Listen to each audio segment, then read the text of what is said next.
نحمده ونصلي على رسوله الكريم أما بعد فأعوذ بالله من الشيطان الرجيم بسم الله الرحمن الرحيم لا تقتلوا النفس التي حرم الله إلا بالحق وقال النبي صلى الله عليه وسلم أكبر الكبائر الإشراك بالله وقتل النفس وحقوق الوالدين والقول الزور صدق اللہ العظیم۔ رلاتی ہے تیری حالت ہے مسلمان مجھ کو، رلاتی ہے تیری حالت ہے مسلمان مجھ کو، کہ عبرت خیز ہے تیرا فسانہ سب فسانوں میں۔ برادران ملت اور حاضرین مجلس، آج آپ ریڈیو اور ٹیلی ویژن پر سنتے ہیں کہ فلاں جگہ دہشت گردی ہو رہی ہے، فلاں جگہ دہشت گردی پھیلانے کی کوشش کی جا رہی ہے۔ آج دہشت گردوں نے اتنے لوگوں کو موت کے گھاٹ اتار دیا، اتنے لوگوں کی جانیں ضائع ہو گئی، اتنے ممالک برباد ہو گئے، اور ان تمام جرائم کا مجرم اسلام اور اسلام کے نام لیواؤں کو قرار دیا جاتا ہے۔ میں اس مختصر وقت میں آپ کو بتانا چاہتا ہوں کہ دہشت گرد کون ہے، پوری دنیا میں دہشت گردی پھیلانے والے کون ہیں، دنیا کے امن و امان اور چین و سکون کو چھیننے والے کون ہیں، روئے زمین کے باشندوں کی نیند کس نے حرام کر رکھی ہے۔ کیا اس کے ملزم واقعتاً اسلام اور اسلام کے نام لیوا ہے؟ یاد رہے پر اور سوچی سمجھی سازش نہیں ہے۔ دوستو، اسلام کے پروانوں، اسلامی تاریخ کا مطالعہ کرنے والے جانتے ہیں کہ اسلام نے ہمیشہ امن و امان کی دعوت دی ہے، صلح و آشتی کی دعوت دی ہے، آپسی محبت اور الفت کی دعوت دی ہے، اخوت و بھائی چارگی کی دعوت دی ہے، میل ملاپ اور خیر سگالی کی دعوت دی ہے، نصیحت و خیر خواہی کی دعوت دی ہے، ظلم و زیادتی سے روکا ہے، فتنہ فساد سے روکا ہے، حق تلف اور حق مارنے سے روکا ہے، خواہ مخواہ کے نزاعات سے روکا ہے۔ اسلام کے عدل و انصاف اور امن و شانتی کا اندازہ لگانے کے لیے ضروری ہے ہم قبل از اسلام کے حالات اچھی طرح واقف ہو کہ اسلام سے پہلے دنیا کیسے کیسے حالات سے گزری۔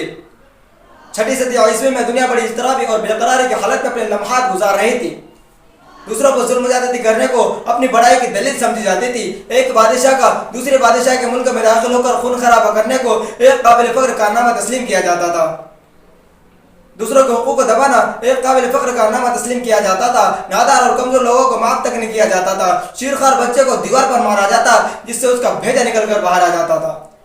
اسی حالت کو بیان کرتے ہوئے قرآن کریم نے فرمایا ظہر الفساد فی البر والبحر بما کسبت ایدی الناس۔ ایسے خطرناک اور تاریخ ترین حالات میں اسلام کا ظہور ہوتا ہے اور اس مضطرب اور پریشان حال دنیا کو انسانی حقوق کا پیغام سناتا ہے، امن و شانتی کا پیغام سناتا ہے، صلح و آشتی کا پیغام سناتا ہے۔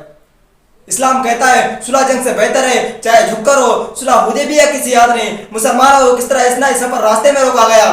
قرآن کہتا ہے ناجائز کسی کو قتل کرنا جائز نہیں، کسی کے املاک کو ہلاک کرنا جائز نہیں، کسی پر ظلم و زیادتی کرنا فتنہ اور دہشت گردی ہے، اور اللہ رب العزت فتنہ اور دہشت گردی کو پسند نہیں فرماتا۔ قرآن کریم کی ایک آیت امن کی دعوت دیتی ہے اور دہشت گردی سے روکتی ہے، لیکن آج میڈیا کے ذریعے اسلامی تعلیمات کو مسخ کرنے کی کوشش کی گئی، اسے دنیا والوں کے سامنے بدنام کیا گیا، لوگوں کے دلوں میں اس کی نفرت بٹھائی گئی۔ خرد کا نام جنوں رکھ دیا جنوں کا خرد کا نام جنوں رکھ دیا جنوں کا خرد، جو چاہے آپ کا حسن کرشمہ ساز کرے۔ دوستو، اگر اسلام دہشت گرد مذہب ہوتا تو نبی اکرم صلی اللہ علیہ وسلم کے زمانے میں دہشت گردی کیوں نہیں؟ ابو بکر رضی اللہ تعالیٰ عنہ کے زمانے میں دہشت گردی کیوں نہیں؟ عمر فاروق رضی اللہ تعالیٰ عنہ کے زمانے میں دہشت گردی کیوں نہیں؟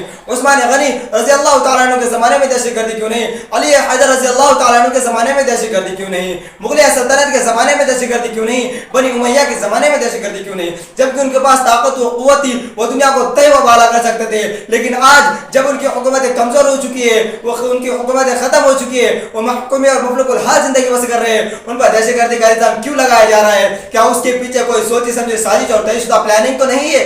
روئے زمین کے مسلمانوں کے خون سے ہولی کھیلی گئی، مسلمان عورتوں کی عفت و عصمت کو پامال کیا گیا، ان کی آبرو ریزی کی گئی، ان کے دامن حیا کو تار تار کیا گیا اور کیا جا رہا ہے، لیکن کہیں سے ان کے دامن روک تھام کی آواز نہیں اٹھتی، اور نہ میڈیا میں یہ کہا جاتا ہے کہ ان پر ظلم و زیادتی ہو رہی ہے، ان کے حقوق پامال ہو رہے ہیں۔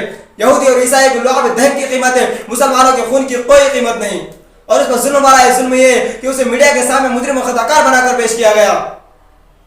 لہذا پہلے طے کرو کہ دہشت گرد کون ہے؟ کیا پوری دنیا میں امن و قیام کرنے کا نام دہشت گردی ہے؟ کیا اپنے حقوق جائز حقوق کا مطالبہ کرنے کا نام دہشت گردی ہے؟ کیا اپنے جان و مال کی حفاظت کا نام دہشت گردی ہے؟ اپنے ملک سے حفاظت کرنے کا نام دہشت گردی ہے؟ اگر تم اس کو دہشت گرد کہتے ہو تو ہم فخر سے کہتے ہیں ہم دہشت گرد ہے، لیکن دہشت گردی اسے نہیں کہا جاتا، بلکہ کسی کے حقوق کو دبانے کا نام دہشت گردی ہے، کسی کی آواز کو سلب کرنے کا نام دہشت گردی ہے، ناجائز حقوق کو دبانے کا نام دہشت گردی ہے۔ میں نام و نہاد امن قائم کرنے والے سے پوچھنا چاہتا ہوں کہ اگر تم واقعات امن قائم کرنا چاہتے ہو تو خود دہشت گردی کرنا چھوڑ دو.